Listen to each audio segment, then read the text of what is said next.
जहां छत्रपति शिवाजी और सम्राट अशोक जैसा राजा था। मैं उस देश का नागरिक हूं जहां आज भी और सदियों पहले से हर 50 मील पर रूप, रंग, मजहब और पहनावा बदल जाता था। मैं उस देश का नागरिक हूं जहां डाल डाल पर सोने की चिड़िया को पाया जाता था। मैं उस देश का नागरिक हूं जो विश्व गुरु कहलाता था। नमस्कार, मैं प्रियांशु बादल आज आप सभी को गणतंत्र दिवस की हार्दिक शुभकामनाएं और अनंत अनंत बधाइयां देता हूं। जैसा कि हम सभी जानते हैं, आज के दिन हमारा संविधान लागू हुआ और निश्चित रूप से संविधान निर्माताओं की बात करें तो बाबा साहेब अम्बेडकर का नाम एक प्रमुख व्यक्तियों में लिया जाता है, पर आज और लोगों के योगदान को हम कहीं ना कहीं भूलते जा रहे हैं। मैं उनका परिचय आपके सामने रखता हूं। ऐसे ही व्यक्तित्व के धनी BN राव जी, जो संविधान सभा के प्रमुख सलाहकार थे, और बाबा साहेब अम्बेडकर ने भी कहा था कि संविधान में जितना योगदान मेरा है उतना BN राव साहब का भी है। और वो इतने महान व्यक्ति थे कि उन्होंने भारत के अलावा कई और देशों के संविधान की प्रक्रिया में भाग लिया। ऐसे ही एक और व्यक्ति SN मुखर्जी जी, जिन्होंने संविधान को अपने शब्द दिए और उनके शब्दों में संविधान लिखा गया। और प्रेम बिहारी नारायण रहजादा जी, जिनके कर कमलों द्वारा विश्व का सबसे बड़ा लिखित संविधान भारतीय संविधान लिखा गया। ऐसे लोगों को मेरा नमन।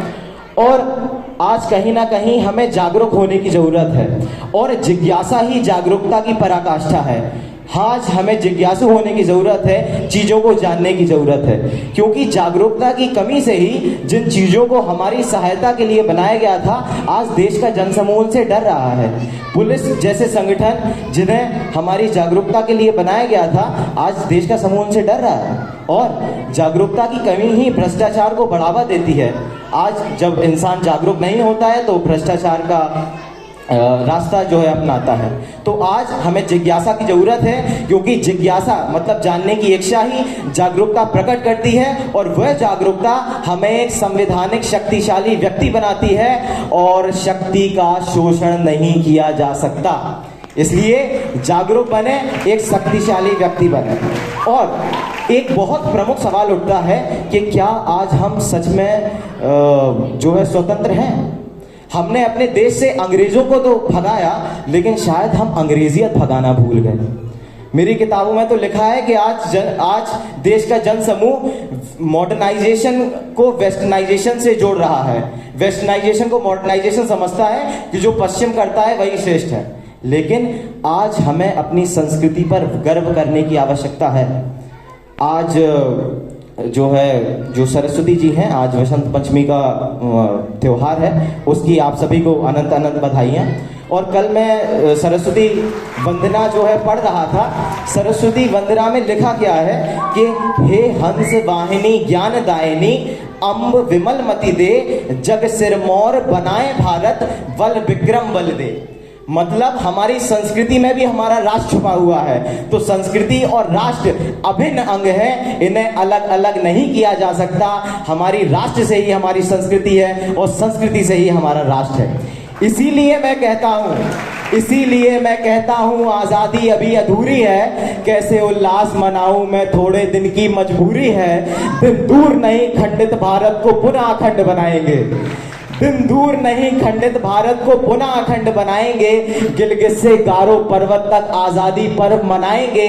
पाश्चात्य संस्कृति से मुक्त होकर भारतीयता अपनाएंगे। उस स्वर्णिम दिवस के लिए आज से कमर कसें, बलिदान करें। जो पाया उसमें खो न जाए, जो खोया उसका ध्यान करें।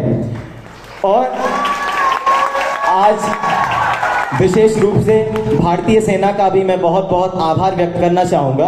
खैर, भारतीय सेना का तो लोहा आज पूरा विश्व मानता है। इजराइल कहता है कि अगर मुझे भारतीय सिर्फ थल सेना मिल जाए तो पूरे विश्व पर मैं कब्जा करने के लिए तैयार हूँ। यूनाइटेड नेशन सबसे ज़्यादा भरोसा भारतीय सेना पर करता है। और मुझे तो यही याद आता है कि मैंने उसको जब जब देखा, लोहा देखा, लोहे जैसे तपते देखा, गलते देखा, ढलते देखा, मैंने उसको गोली जैसे चलते देखा। लेकिन भारतीय सेना के बारे में एक और तथ्य भी है।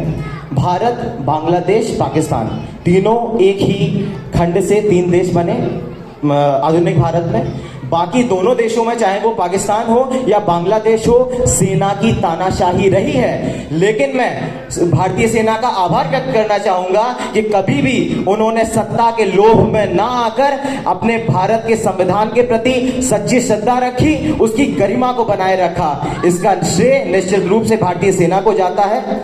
और अंत में मैं इतना ही कहना चाहूंगा कि आज हमारे विचार अलग अलग हो सकते हैं, लेकिन अगर हमें एक अखंड राष्ट्र की परिकल्पना के साथ चलना है तो हमें साथ में चलना है, हमें साथ में चलना है और एक अखंड भारत, एक शक्तिशाली भारत बनाना है। मैं अटल बिहारी वाजपेयी की पंक्तियों से अपनी वाणी को विराम देता हूं कि बाधाएं आती हैं आए, घिरे प्रलय की घोर घटाएं, पांवों के नीचे अंगारे, सिर पर बरसे यदि ज्वालाएं, निज हाथों में हंसते हंसते आग लगाकर जलना होगा, कदम मिलाकर चलना होगा, कदम मिलाकर चलना होगा।